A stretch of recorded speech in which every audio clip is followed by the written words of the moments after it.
Hello friends, આજના વિડીયોમાં તમારું સ્વાગત છે। આજનો ટોપિક છે ઓહ્મ્સ લો।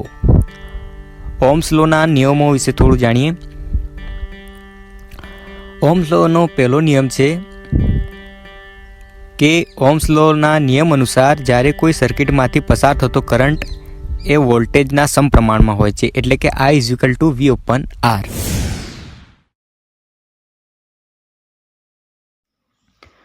હવે આપણે એક એક્ઝામ્પલ લઈએ કે એક બેટરી 10 વોલ્ટની બેટરી આપણે લઈએ અને તેના બે પ્લસ માઇનસ ટર્મિનલમાં એક આપણે સિરીઝમાં 5 ઓહ્મનો રેઝિસ્ટન્સ રાખીએ અને તેમાં પસાર થતો કરંટ કેટલો છે તે ફાઇન્ડ કરવાનો છે।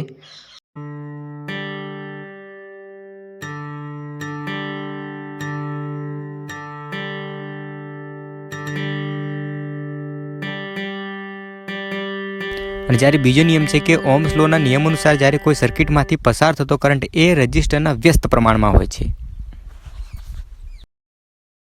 Thank you for watching.